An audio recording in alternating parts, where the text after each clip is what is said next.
Bien, como les decía, esta falacia es una de mis favoritas. Siempre que uno se topa uno, uno se divierte un montón. Bueno, al menos Sanchitos, que soy yo, ¿verdad? Sanchito se divierte un montón cada vez que encuentra una falacia de ambigüedad, una falacia de equívoco, que digo, ¿verdad? En esta falacia de equívoco, podemos ver que lo que estamos es utilizando algunos términos, pero no siempre con el mismo significado, ¿verdad? ¿Qué quiere decir equívoco? Equívoco es cuando una palabra significa, por significar diferentes cosas, nos confunde. Las palabras tienen una característica y es que son plurisémicas. Que sean plurisémicas significa que pueden tener significados distintos entre sí. Ahora, ¿cuándo es que yo genero una falacia de equívoco? Cuando, por no prever el significado específico de una palabra, la utilizo indiscriminadamente en distintos sentidos sin tener ningún cuidado. Y por eso incurro en una ambigüedad, en una confusión posible. Ven, por ejemplo, vean esto que parece ser un argumento. La primera premisa dice, el fin de una cosa es su perfección. Segunda premisa, la muerte es el fin de la vida. Si yo acepto estas dos premisas, entonces llego a la conclusión de que la muerte es la perfección de la vida. Y eso ya solo decir eso suena un poco extraño. ¿A dónde está el problema acá? Acá el problema es que fin puede significar tanto esa perfección del cual nos relata la primera premisa, como el acabamiento de algo, como nos lo dice la segunda premisa. Pero vean que esos dos significados son distintos y son irreductibles entre sí. El problema de la conclusión es que la conclusión no puede discernir en cuál, en cuál de los dos sentidos se utiliza, porque como se utiliza en dos, ¿verdad? No puede escoger la conclusión, ¿verdad? ¿Por qué? Porque ya lo utilizamos mal en la argumentación, en las premisas. ¿Qué quiere decir esto? Que cuando acá nos decantamos por la perfección en un contexto en el que no es el que le aplica por su significado, pues entonces pifiamos la conclusión. ¿Ya? ¿Se entiende? Si no se entiende, por favor. Sí, profe. Sí, Muy bien. Quedó profe. claro. Eso, muchas gracias, muchas gracias. Vieran, si pudieran de vez en cuando ahí intervenir, aunque sea así, para responder a esas preguntas, Sanchito se los agradece porque ayuda también a descansarlo a uno, digamos, de la exposición. Bien, veamos otra falacia. ¿Ya? La falacia de anfibología se construye porque la construcción de una afirmación es tan rara, ¿ya? Que, que no le permite a uno hacer una buena interpretación de la afirmación. Esto es típico del caso que sucede, que suceden malentendidos, a veces incluso por una cuestión de puntuación. Acá les tengo un ejemplo. Este ejemplo salió en los clasificados de ofertas laborales de un periódico de circulación nacional, ¿verdad? Dice, busco dibujante inútil llamar sin experiencia. Así como está, vamos a ver. Yo que ya conozco el ejemplo, incluso hice una pausa que fue involuntaria, ¿ya? Pero ahí esa pausa tiene que hacerla uno cuando uno se decanta por un significado. Busco dibujante, inútil llamar sin experiencia. Aquí una coma sería fantástica, ¿verdad? Pero como no hay coma, ¿verdad? Incluso uno podría interpretar lo siguiente. Busco dibujante inútil llamar sin experiencia. O sea, no sé, de repente, por esta construcción uno puede llegar a notar que lo que están buscando es a un dibujante que no sea demasiado bueno, ¿verdad? Y que más bien lo que están haciendo es invitando a la gente que llame sin experiencia. ¿Se entiende? En ese sentido, entonces,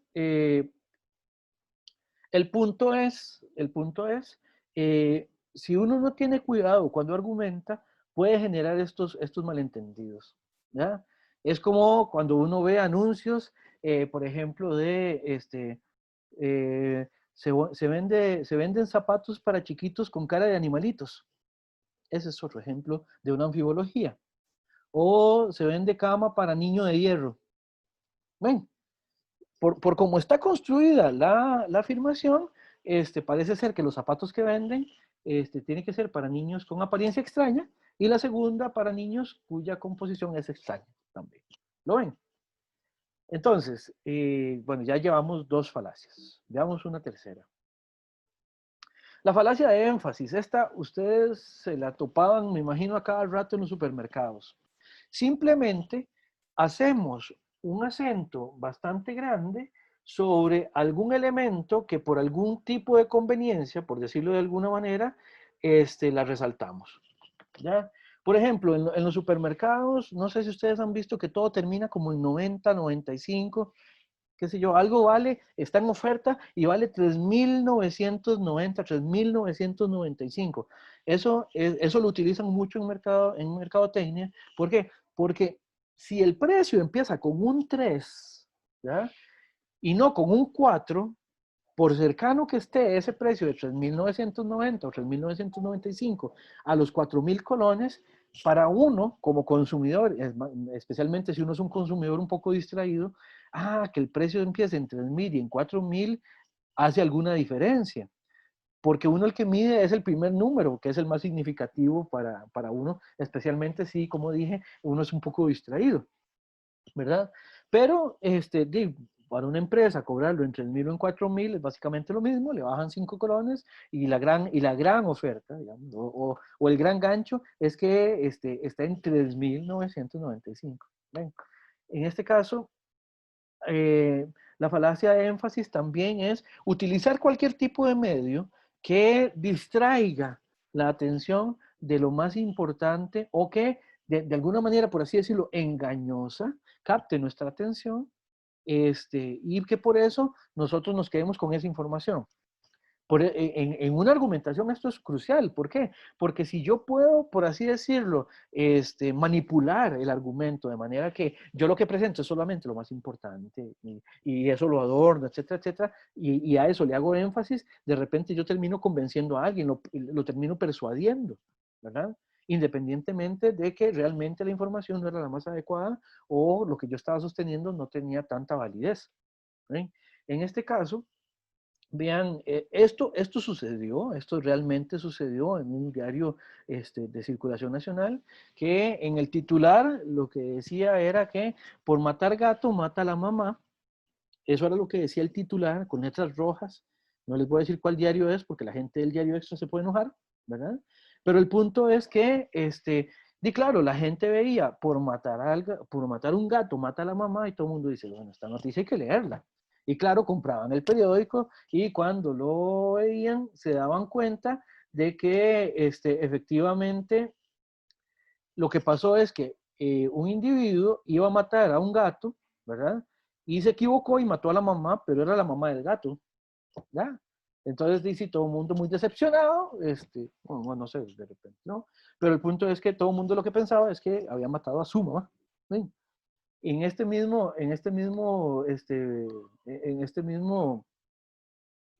periódico, en algún momento sacaron la noticia de Luis Alberto Monge mordido por serpiente.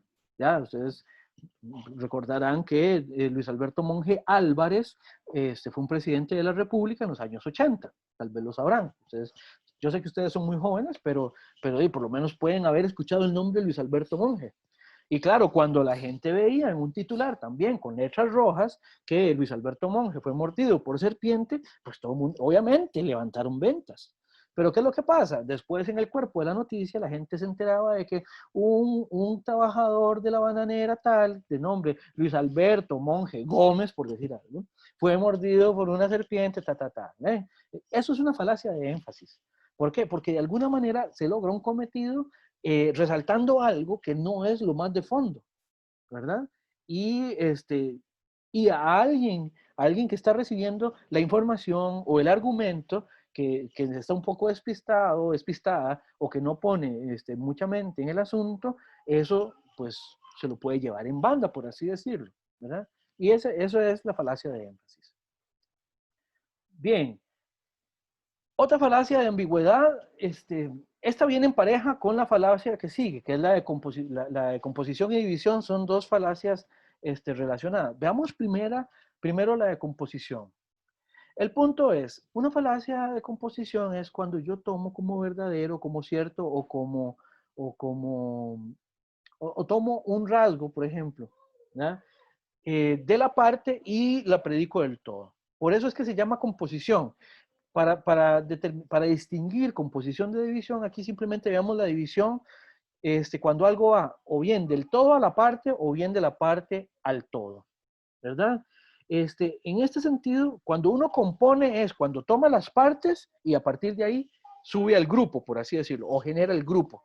Entonces, la falacia de composición es cuando yo afirmo algo que es cierto para las partes y no es cierto para el todo, pero yo lo afirmo del todo. Vean el ejemplo que tengo acá. Cuando se cree que un grupo de trabajo será bueno porque se puso en él a gente, a gente que individualmente es muy buena. ¿Qué sé yo?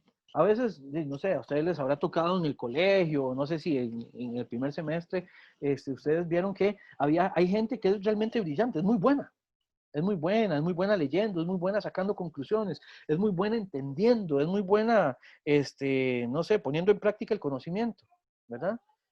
Y uno siempre conoce gente así, ¿verdad? Pero ¿qué es lo que pasa? De repente uno pone a 5 personas así, que son muy buenos, que son brillantes, que son muy inteligentes, y uno los conjunta, y 5 personas con esas características no dan pie en bola porque no sé, tal vez el trabajo en grupo no necesariamente sea una de sus virtudes. Entonces, si yo simplemente porque las partes de algo tienen una característica, esa característica la predico del todo sin ninguna mediación, estoy incurriendo en una falacia de composición. ¿Ya? Por ejemplo, ahora qué sé yo, en los deportes, puede ser que haya, no sé, algunos jugadores que sean muy buenos o jugadoras que sean muy buenas, ¿verdad? Y que las ponemos en un equipo y el equipo no sirve, o los ponemos en un equipo y el equipo no sirve. Y nosotros creíamos que porque ellos individualmente o ellas individualmente eran buenos y buenas, ¿ya? El equipo iba a hacerlo. Pero eso es un problema. ¿Por qué? Porque lo que es cierto para la parte no necesariamente es cierto para el todo. De manera inversa, incurrimos en una falacia de división cuando lo que sabemos del todo, lo que sabemos del grupo, lo predicamos, o sea, predicar es afirmar algo. ¿Ya? Lo afirmamos, es un verbo que se utiliza mucho en lógica, predicar. Es que suena muy religioso, yo sé. Pero el punto es, cuando sabemos una característica que tiene el todo, la totalidad del grupo, y esa característica, sin ninguna mediación, la tomamos y se la aplicamos a las partes, incurrimos en una falacia de división. Ven, aquí el ejemplo es inverso al ejemplo anterior. Qué sé yo, tomamos un trabajo y resulta que el trabajo fue malito, ¿verdad? Fue malito. Entonces decimos, claro, ya que el resultado de este trabajo en grupo fue tan malo, eso debe de ser porque estos estudiantes que hicieron este trabajo, estas estudiantes que hicieron este trabajo, deben ser malos y malas estudiantes. ¿Se entiende? Y es un problema, porque no necesariamente se cumple que porque en grupo no haya, el trabajo en grupo no haya sido bueno, de ahí no se sigue que individualmente no sean buenos estudiantes. Hay un montón de otras razones por las cuales eso puede ser de esa manera, ¿verdad? Si yo no hago esa previsión, entonces incurro en esta falacia. Bien, si no tienen alguna pregunta, podemos pasar al segundo tipo de falacias. ¿Todo bien? ¿Cómo dicen ustedes ahora? ¿Sí? Sí, profe. Bien, Muy profe. bien. Muy bien, nada más, lo único por lo que me disculpo es porque esto va un poco rápido, pero es porque si no, no nos da tiempo. Bien, ahora, falacia de inatingencia o inatinencia, ¿verdad? Esta es cuando la conclusión no se sigue, cuando el punto principal no se sigue de las premisas, ¿verdad? Por ejemplo, apelación a la fuerza. Se impone una conclusión, una condición o algo, una regla incluso, porque puedo, ¿verdad? Por ejemplo, si yo les digo que no sé, el ejemplo siempre era cuando había presencialidad en la universidad, el ejemplo siempre era que la gente en un salón de clases para que haga silencio y para que ponga atención, además de que la clase debería propiciarlo, ¿verdad? La gente debería entender, o sea, es una razón, es racional que la gente haga el silencio respectivo en un salón de clases para permitir que todo el mundo ponga atención y que todo mundo, y que la clase se pueda desarrollar. Es una cuestión racional. ¿Se entiende? Ahí hay una razón. Es distinto cuando en una clase la gente no está haciendo silencio y quien está al cargo de la clase, digamos el docente, Sanchitos, digamos, Sanchitos se enoja y les dice que tienen que hacer silencios porque Sanchitos, en tanto que profesor, les está diciendo que hagan silencio, ¿verdad? Eso no es una razón válida. Porque simplemente Sanchitos está utilizando como argumento, o como pseudoargumento, está utilizando su posición en ese entorno, digamos, en ese entorno colectivo. Simplemente se está aprovechando de que tiene cierto rol, digamos, en ese sentido, un rol social, y a partir de ahí está tratando de imponer, ¿ya? La gente no debería hacer silencio en una clase porque el profesor se los diga, sino porque hay razones para que para argumentar que esto es adecuado. Y apelar al hecho de que el profesor es el profesor, de que Sanchito es el profesor, eso no es dar razones, eso no es argumentar, es simplemente imponer, ¿ya? Eh, bueno, ustedes que son jóvenes, imagino que a ustedes alguna vez su papá, su mamá, su abuela, no sé, la gente con la que vivan, con la que se hayan criado, no falla, siempre en algún momento a uno le sacan, o por lo menos uno ha escuchado que sacan aquella carta, sí, se juegan la carta de, recuerde que usted vive en la casa de nosotros, ¿no? Y mientras usted vive en la casa de nosotros, usted va a cumplir las reglas de nosotros, ¿no? Yo no sé si a ustedes les pasó, a mí me jugaron esa carta. En algún momento me la sacaron y uno como hijo, pues no tiene mucho que hacer. El problema es que cuando los papás hacen eso no están argumentando. No están argumentando. Incurren en una falacia. Eh, Dicho sea de paso, tampoco es demasiado sensato responderles y decirles, vean, usted no me tiene que decir eso, porque eso es una falacia de apelación a la fuerza. Porque uno tampoco está en posiciones de defenderse después si la cosa sube a mayores, ¿verdad? Pero el punto es, la apelación a la fuerza es una falacia. ¿Por qué? Porque no se están dando razones, no se está argumentando. Simplemente se parte del hecho de una posición y de un rol en una relación para imponer un contenido, una explicación, una petición, una regla. ¿Ya? Eh, yo que soy mucho mayor que ustedes, yo sí tuve, no sé si ustedes tuvieron la oportunidad, no sé si ustedes también son de zona rural o si son demasiado urbanos o urbanas, pero a mí sí me tocó la oportunidad de jugar de las típicas mejengas de calle, ¿verdad? Y también pasaba que en el barrio no todo el mundo tenía bola. Entonces teníamos que tener mucho cuidado de no ofender o de no maltratar al dueño de la bola. Porque si el dueño de la bola se enojaba, el problema es que dejaba de jugar y se iba, y por supuesto que nos lo recordaba. Me voy, yo no sigo jugando, y como la bola es mía, se acabó el juego. Bueno, eso realmente es falaz, es una falacia, y es de apelación a la fuerza. ¿Y cómo los odia uno cuando hacen eso? Bueno, pero el punto es, apelar a la fuerza no tiene que ver con argumentos, tiene que ver con una posición de poder o de ventaja de unas personas sobre otras y tratar de utilizar eso para posicionar un tema o una conclusión. ¿Se entiende esta? Sí. Sí, profe. Perfecto. Muy bien, muy bien. Sigamos con otra. La falacia de contra la persona. En este sentido, esta falacia tiene que ver no tanto con posicionar una conclusión, sino con no recibir un argumento. Lo que ustedes me van a decir o la crítica que ustedes me hacen, no la acepto. ¿Por qué? Porque yo soy mayor, porque yo soy el profesor, porque yo sí sé la vida y ustedes no, porque, ¿se entiende? Eso no jamás revisa el argumento, sino que simplemente no se recibe el argumento porque viene de una determinada fuente.